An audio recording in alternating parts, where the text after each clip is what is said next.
Hello and welcome to the Film Pulse Podcast. This is episode number 404. My name's Adam Patterson. With me today we got Kevin Rickstraw. Hey, Kevin. Hi. How you doing? Yeah, I'm doing all right. All right, cool. Yeah. Good to hear. This week on the show, we'll be getting weird with the psychological horror film Honeydew. Got some Honeydew. Not about the fruit. Also be going over someone watching on the watch list and going over this week's new releases on VOD and Blu-ray. Thank you so much for joining us this week. Please remember to review us on iTunes if you get a moment. That would be very helpful. Really nothing to report in housekeeping. The new episode of Saved by the 90s, we're going to be recording that this week. So stay tuned. I'm not going to give away the theme just yet, but it's going to be a fun one. It's going to be a fun one. I'm excited. As such, my watch list this week has been a little light because I've been watching stuff in preparation for that. But let's go ahead and jump into our review. Again, we're talking about Honeydew. This is directed by Devereaux Milburn. I have a synopsis here. Strange cravings and hallucinations befall a young couple after seeking shelter in the home of an aging farmer and her peculiar son. Now, if you see the trailer for this movie, you know you're in for something else. And if you see the poster for this movie, you definitely know you're in for something else because you got a very frightened looking man with like an oxygen mask on and somebody holding his eye open. So you know something. Yeah, that's never a good sign. Yeah.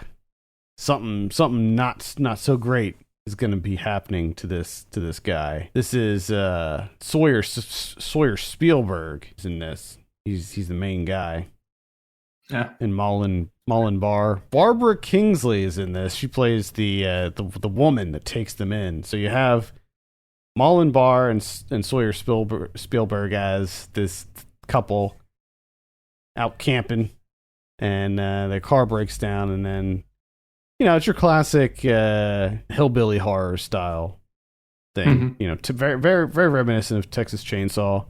In fact, I saw somebody on Letterboxd say that this was a cross between Texas Chainsaw Massacre and the new Gretel and Hansel movie that came out, I think that was last year. And okay. I can totally see that. There are definite similarities there. Even the one of the things that I found really creepy about this was the black fingers. And I might be getting a little bit ahead of myself, but Barbara Kingsley's character, she has these her hands, some of her fingers are totally black at the tips, and that's how the witch was in Gretel and Hansel too. And I thought that was a really creepy thing in that movie as well. So anyway, Kevin, what were your initial impressions of Honeydew? Initial impressions. I gotta say, I really didn't know anything about this movie, to be honest. I just remember hearing some good things when it played some festival earlier this year or last year, maybe. I'm not sure when. And I remembered to keep it on my radar. I got to check out Honeydew. So when it opens up and it kind of gives you this explainer of something that's going to be, play in with the rest of the movie, I got kind of excited. I like this kind of stuff. You got this toxic byproduct that occurs in wheat that you gotta remove from the wheat, and if you don't, this fungus is gonna fuck you up. So I love that kind of stuff. So I was pretty stoked. Early on in this movie, I thoroughly enjoyed it. I was very enthralled. I really didn't know where it was gonna go, which is always exciting for me. I found that the main thing for me in this movie is the score / sound design.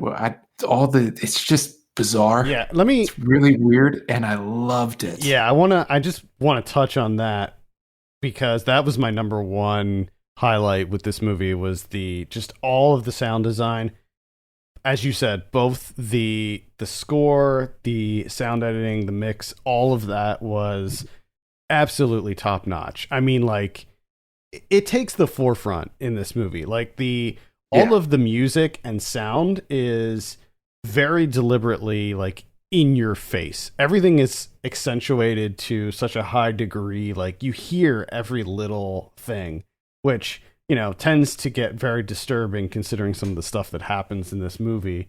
And I think that all the design work, how they incorporated the sound of the knife sharpening, like that sound into the score. I mean, I just thought all of it was absolutely top notch. And I think that maybe that has to, Devereaux Milburn, I believe it has a background with music videos. So maybe that has something to do with his focus on sound. But go ahead and continue your thought. So yeah, all that stuff, it kept it very interesting for me. With the sound design, it was essentially something that I don't know if I've really seen or heard in the movie before. So it was something completely different. That coupled with the fact that I really didn't have any idea where this was going, that had me really, really excited. And all that really did for me, unfortunately, was lead me to have like a huge letdown because of where it did essentially go in the end, which did nothing for me. Just fell completely flat. And to me, it kind of came out, the end product kind of came out to, things I've seen before. It wasn't exciting and fresh like the first part of the movie was. What you have here is a very unconventional opening. You have a very unconventional first two acts and then a very, very conventional final act where everything that plays out towards the end is unfortunately something that we've seen before, and it does fall a bit flat. I think that I completely agree with you that the build up is unfortunately more satisfying than the payoff, and where it goes is a little bit disappointing. I concur with you on that, which is a damn shame because I feel like this movie has a lot going for it. There were a lot of elements of this that I liked. I thought that the performances across the board were really solid. I mean, Barbara Kingsley, man, she plays the creepiest. She is so creepy in this. Yeah, but she plays it so well in that it's kind of, there's like an ambiguity to it where she's creepy. She's creepy as all hell. But at the same time, you can kind of see that she's just a sweet old lady. She's going to be a little bit weird. She doesn't have great social skills. So you can kind of justify some of these things, but at the same time, in your heart of hearts that she's just creepy beyond belief. Mm-hmm. I mean, that. Yeah, I mean, from the moment that they go into this house, that there's something not right here. It's very strange from the very beginning. Everything feels off. Everything feels not quite right, and I think a lot of that has to do goes back to the sound and the score, where everything from the first moments of this movie feels off kilter. Nothing feels quite right. And I really enjoyed that. I think that added a lot to the sort of strange nature of the movie in general, where you don't really know where it's going to go. You're like, what? Anything could happen at this point. Like, they could be in some kind of crazy nightmare. Is this all like some kind of wild hallucination? And that's the other thing is, like, I think that Devereaux Milburn avoided a lot of pitfalls, even though I think that he plays it too safe at the end. I think that one of the things that he does correctly is he doesn't lean too heavily into the hallucination aspect, the hallucinatory aspects of the movie. I was going to be really pissed if it turned out like, oh, they're just poisoned by the fungus spores and it's all like some kind of crazy drug trip. Like that would have really pissed me off. And things got a little bit sketchy when they did do like the one little like dream sequence hallucination thing. And I was like, oh God, we're just going to do this for like the next 45 minutes, aren't we? I was really, I thought, oh boy, here we go. This is like, we're pulling a Lynch now. Like here's the Lynch homage and the rest of the movie is just going to be like this. Mm-hmm. But fortunately, it's really only that one scene that is like goes into some like really surreal territory, but I think the rest of it is pretty standard. Yeah, Like I mean, pretty understandable. Yeah, it is kind of surprising that he holds back on that, given the subject matter and the numerous shots of the bread baking in the oven. I thought you were going to get a lot more of that. Well, Like, let's get funky with it. I kind of like the idea of it being from the perspective of the two people who are not really like the infection hasn't like completely taken hold of them yet, like I would imagine that if the movie was told from the perspective of the farmer and the wife and the quote unquote son, yeah, then it would be a lot trippier. I think whatever was going on in their heads was probably pretty wild. There's a lot of wild shit going on in their heads. Oh, definitely. I also liked most of the cinematography. I thought that a lot of the cinematography complemented the kind of bizarre nature of what was happening on screen. I liked all of the kind of like the split screen stuff that they would do, and whether I can't remember. I feel like there were some Dutch angles in there, but I can't remember for sure. But everything felt askew with the cinematography and framing and everything also, which I liked. I just like the vibe overall, and it's just doubly upsetting to me that it just turned out the way it did. Because again, it just becomes so conventional at the end. So it's a bummer. And I think another thing that makes it worse, in a sense, is like there's a clear point for me in this movie where like everything just drops. Everything just comes apart. And it's, they're outside with the table and everything. Yeah, and for some reason, I know the exact I know the exact moment. I mean, there's, for some reason, like that's introduced as like, it felt like 10 minutes of them just sitting there and just Goonie fucking shaking. And I'm just like, are we not going to do anything anymore? Are we done? Are we just sitting around the table for 10 minutes? I think that was the clear turn. Like that, I think most people who had issues with this movie, I think they could probably say, okay, yeah, that scene was when things took a turn. And from that point on, it gradually lost me, unfortunately. It's just such a huge bummer. And then, there's like things that get revealed. There's some surprises in there, but it's just like, what? None of it really. It wasn't like shocking or anything. It was just like, oh, okay, all right. No, it for me, it was like this is just my experience with the movie, but it's almost as if the movie knew that I had lost all interest, so it was like trying to get me back. Like, hey, well, what about this? And I'm just like, nah, dude, I'm done with you. I'm just waiting for the clock to run out so I can move on with my life. I just need this to be over because I got to do it for a podcast. So just let's get there. Yeah, it sucks, man, but it just missed the mark for me. I feel like just that final act, just they didn't quite nail it for me. And it did cause me to fall off pretty hard. But everything up until that point I thought was really solid. And I'm still going to give it like, I don't know if I like the lightest recommend I could possibly give. I don't know like who I would recommend this to though. Like I don't think any of my friends or family would be into Honeydew. Nah, your dad would love Honeydew. It'd be one of those like, I just don't get it. Explain it to me, Adam. Yeah, I don't think he would be. Actually, he really likes movies that involve creepy or weird families.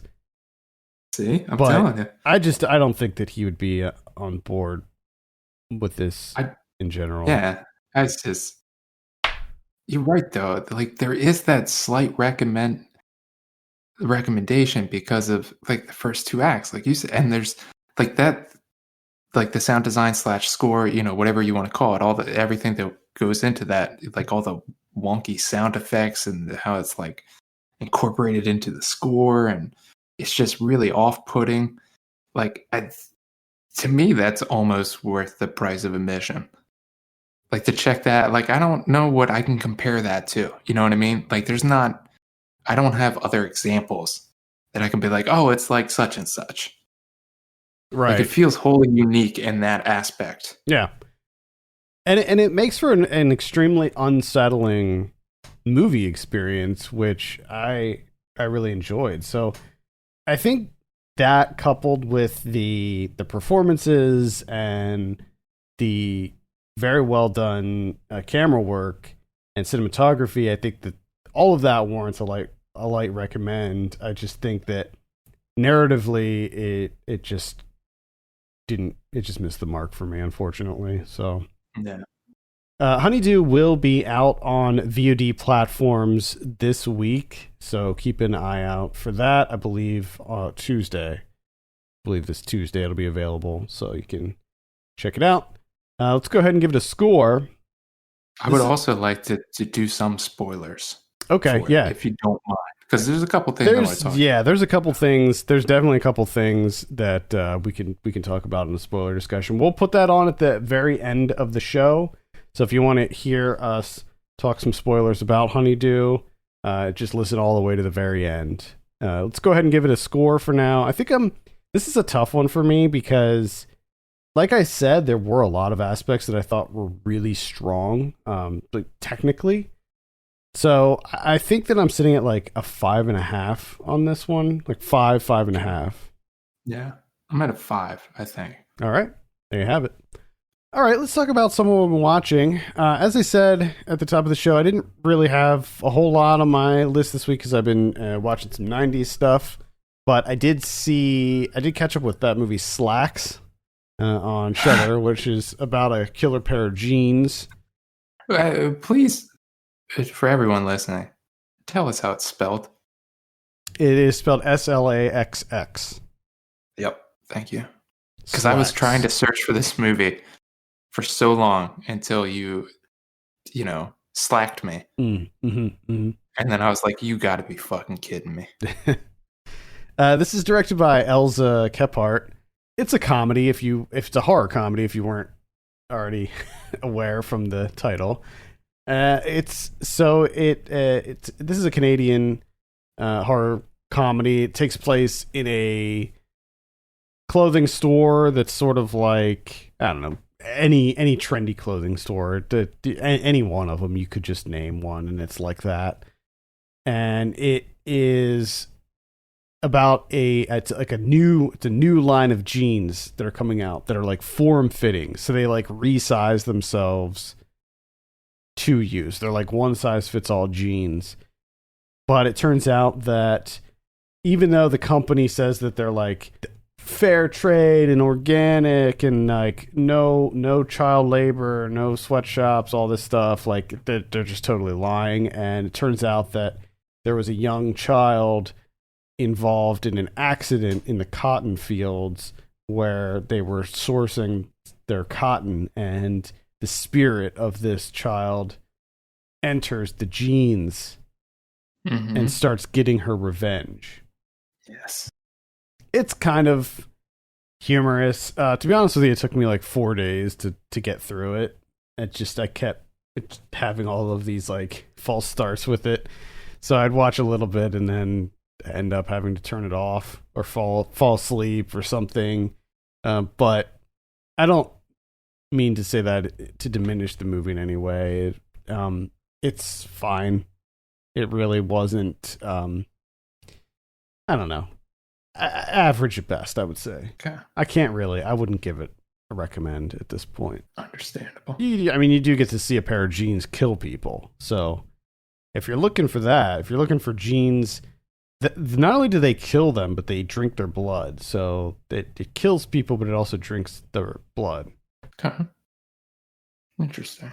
I wonder if there is anyone out there, imagining someone waking up in the morning and be like, God damn, I wish there was a movie about genes killing people and drinking their blood.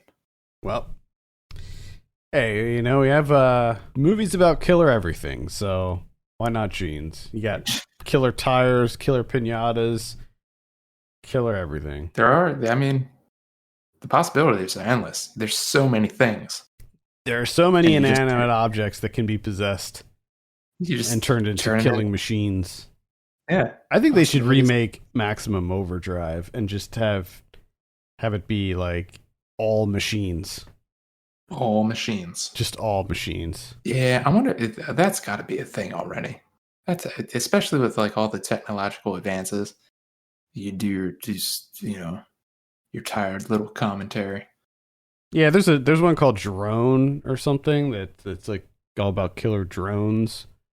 Or maybe it's just one killer drone. I can't remember.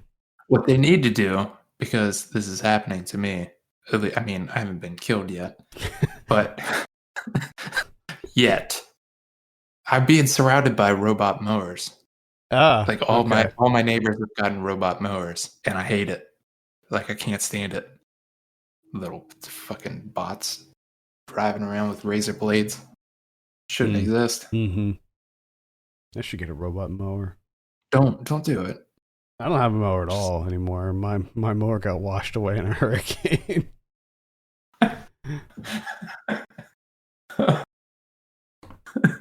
It's inside the elevator, wherever the elevator is. Yeah. Okay. I only watched one other movie, but I watched it on Tubi. I was able to find something on Tubi that works. Oh my god. So, like I said last time, surprisingly, Tubi has like a decent amount of like foreign films that just are not available anywhere else. Now, whether those actually work, like you can get subtitles or not, I don't know. I was able to make it work with a movie called Hail. I don't know if that's because this is an Australian movie. So, but it did have subtitles. This is from 2011, and it's fairly straightforward. It's an older man, gets out of prison, gets out of jail. He reunites with the woman that he's been with like his whole life, and they have this like really passionate relationship. But they're also both like alcoholics and drug users, and they're really jealous, and it leads to some things. They kind of overreact to a lot of things. So it's fairly simple. It's just him getting out. He's happy to be out, and he's trying to go straight. He's just trying to get like a regular job, and he just doesn't want to be a criminal anymore. He doesn't want to go back to prison. He's too old for that. And of course, things don't go as planned, as you can imagine, or you wouldn't have a movie. So all that stuff is fairly ho-hum, straightforward. Nothing really exciting, fresh. Nothing along those lines. But I will say the technical aspects of this, the way in which it's shot, the way in which it's edited, like all of those aspects of it really elevate it into something else and makes it something that you should definitely check out. The story, take it or leave. I couldn't care about it. But the craft that's on display here is that I want to see more from this director. And I mean, this thing gets really experimental at a certain point. It goes, you're essentially like watching an experimental short film. It goes to, completely different place. So it takes, a pretty standard, a story that you've seen probably numerous times, but just comes at it from a completely different angle in the way in which it's shown and it's presented. And I would definitely recommend it. It's on Tubi. It's free, as my mom says. There you go. Check it out on Tubi. Get your Tubi. But yeah, I see what you're saying now, though. With watching this, the commercials, Like they just throw them in wherever. It just You're watching this like really experimental scene where it's like all kinds of crazy stuff is happening, and then all of a sudden in the middle of this you get like a Tide Pods commercial. And you're just like, what? like yeah, and it's weird too because I swear there was times where it would do a commercial break, and then we would come back, and I would watch the movie for like 5 minutes, and then it would go to commercial break. But then when it came back, the next commercial break wasn't for like 32 minutes. Like it's just weird. Yeah, it's strange. All right. The other tale. I remember seeing the trailer for this back in the day, and thinking that it looked really like visually arresting. I never got a chance to see it, but I will never forget the trailer. All right. The only other one that I saw was called The Power. This is on Shudder also. This is directed by Corinna Faith, and it takes place in London in 1974.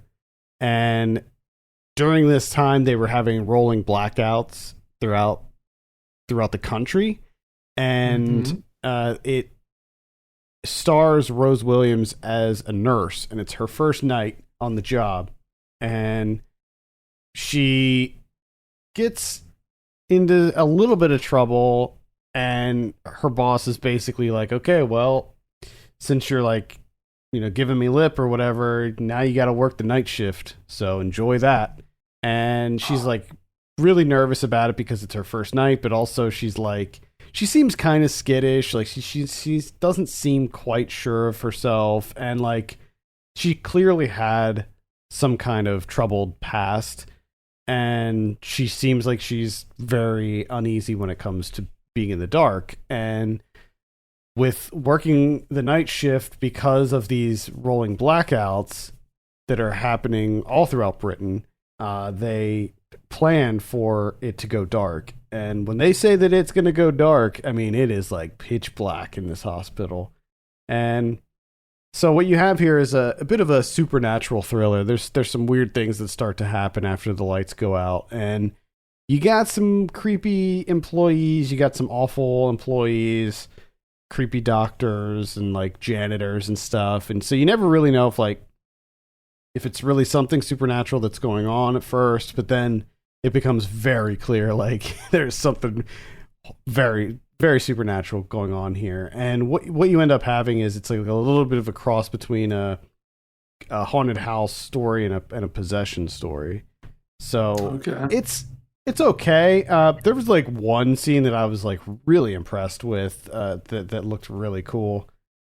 But other than that, it's fairly conventional. I really love the setting. I like the hospital setting. I love the 70s aesthetic. So I think it had a lot going for it, but at the end of the day, it was a fairly average kind of supernatural thriller. But Rose Williams does an incredible job in this.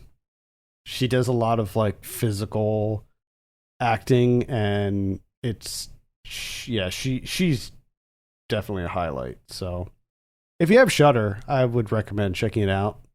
Give it a light recommend. It's called The Power. Okay. All right, let's take a look at what we have on VOD this week. We got Brewmance coming out. That's a documentary about craft beer, I think. I'm surprised maybe there is one, but if there isn't, if this is the first, I'm surprised. Yeah, it seems like the documentary, like the window for documentaries on craft beer, like that window has passed. Yeah. Yeah, I feel like the craft beer thing is on its way out. Maybe not. Maybe it's just getting started. Who knows? Also on the 13th, we have The Inheritance. This looks like a horror movie. Some gifts are a curse. Yeah, it does happen from time to time. So just be careful. Just be careful out there. We got Honeydew coming out. Our Towns, which is going to be on HBO Max. This is a documentary about just small town America. And I think it profiles a specific 8 cities, including San Bernardino, Sioux Falls, Columbus, Mississippi, Eastport, Charleston, Bend, Oregon. Hold up here. You're saying Our Towns. and then you're going to cities.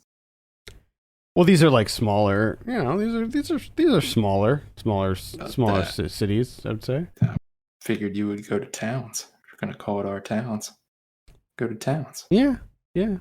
I mean, honestly, I don't care. I don't care. It says small cities and towns.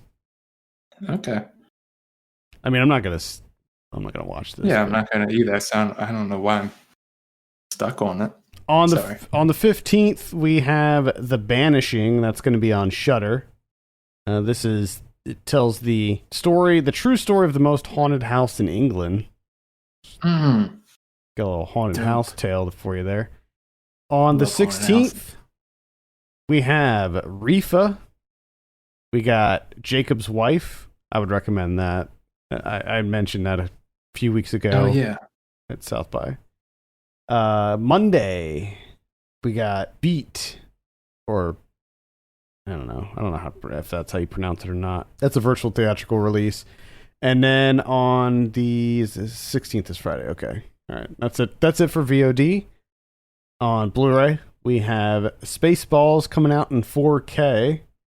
Yes. We have The Wildlife from 1984. Let's see.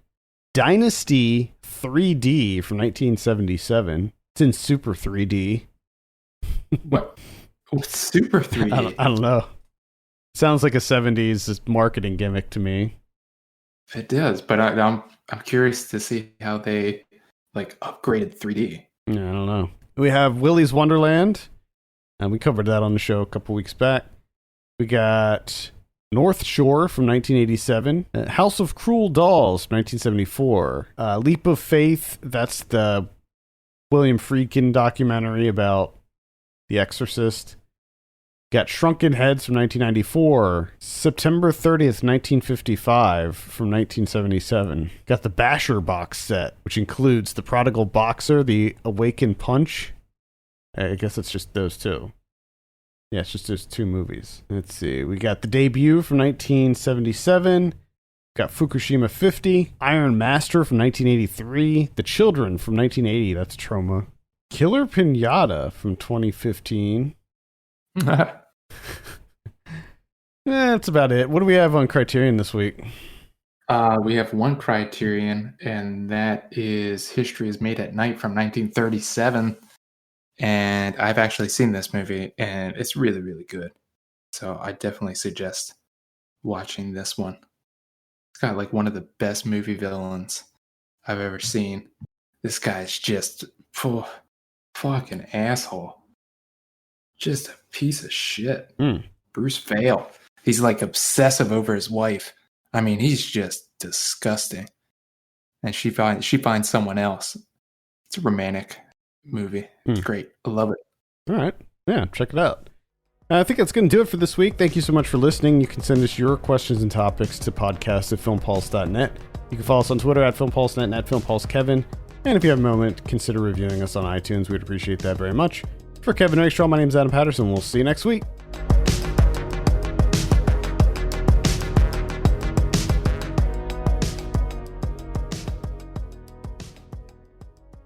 All right, let's talk about some Honeydew spoilers. I think the big thing is, let's just say it right off the bat, the Lena Dunham cameo in there, which was a little frustrating for me because it felt like they were trying to make it like a big reveal. That's Lena Dunham, and it bothered me. It bothered me that because I couldn't, as soon as I saw her, I wasn't like, oh man, they keep their daughter in a box and they cut off her arms and legs. That's not what I thought. I thought, oh, it's Lena Dunham. You know what I mean? It instantly pulled me out of the experience because it was Lena Dunham. And also the way in which she plays this character, it came off as a huge joke to me. Oh, this is super silly. Lena Dunham in a box. and she doesn't have any speaking lines, but she does grunt and groan and pretend like she's not able to eat food.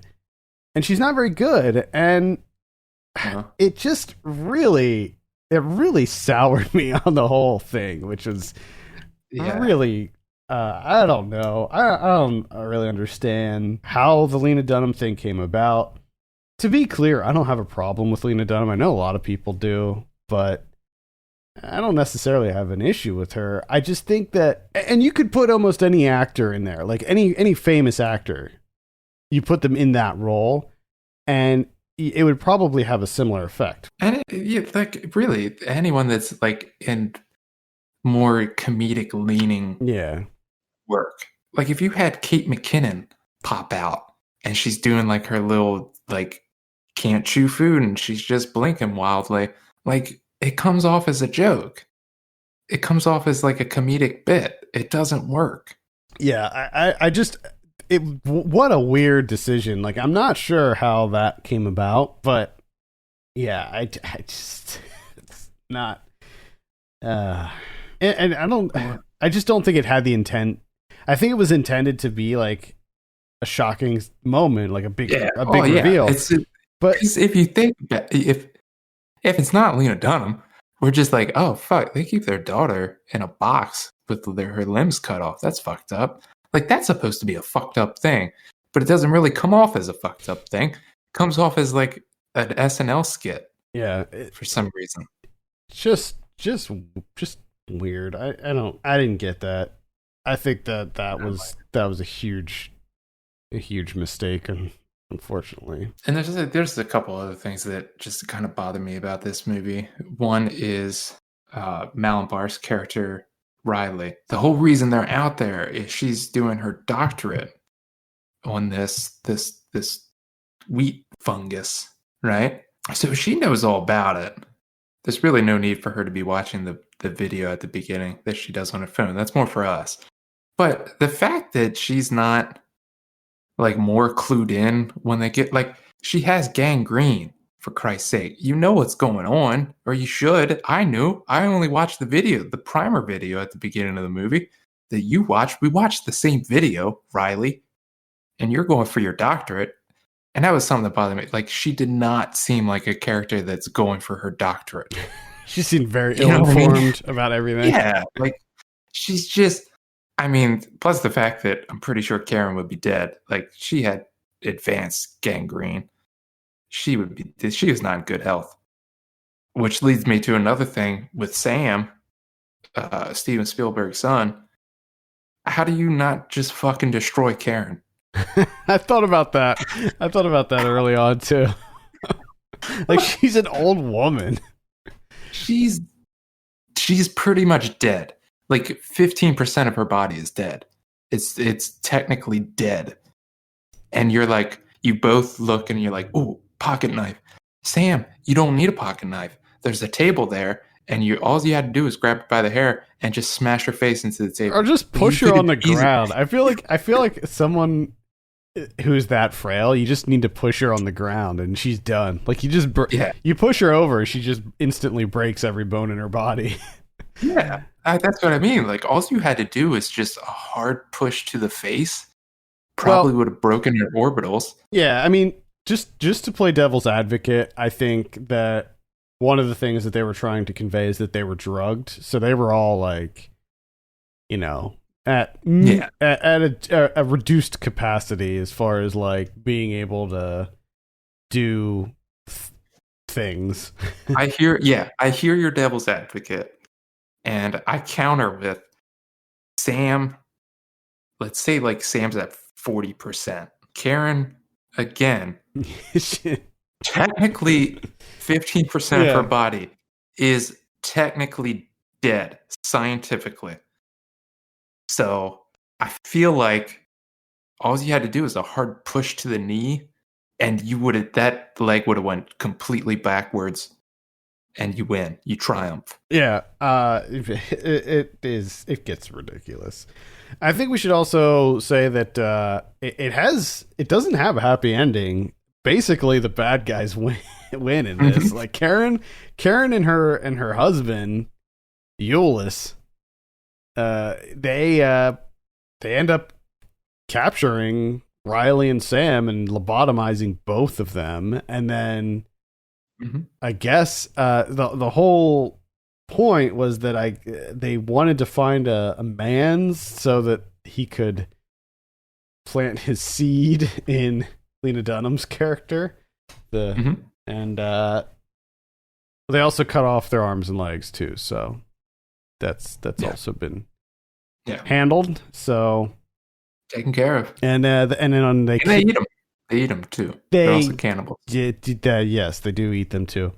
Which was another thing that I wasn't even really clear on. I'm like, are they eating? Is that like human meat? It was like, what are they cutting pieces off and eating them? Like, I wasn't clear on that at first, but and poor Gunny didn't make it. No, he got the old cattle bolt. Yeah, that was the other thing. Sam ran to try and get the pocket knife when the cattle bolt was right there. Like, she dropped the cattle bolt in front of you. Again, you don't need the cattle bolt. You could have just waved your arm really fast. Yeah, and I think the wind alone would have knocked her out. She's dead. She's fucking dead already. Like, Jesus Christ, Sam. Fucking worthless. Yep. Just, I don't know. Just not.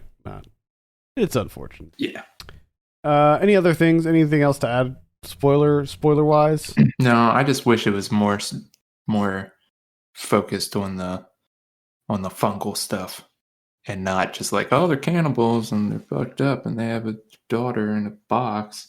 Yeah, I mean, I'd be okay with that as long as it incorporated something else into it, like, I don't know, maybe something more with the fungus stuff, like it makes them go even crazier, or like, because like at least with the fungus stuff, it's like, okay, that's something different, slightly different. That's not overdone like crazy cannibal family out in the middle of nowhere.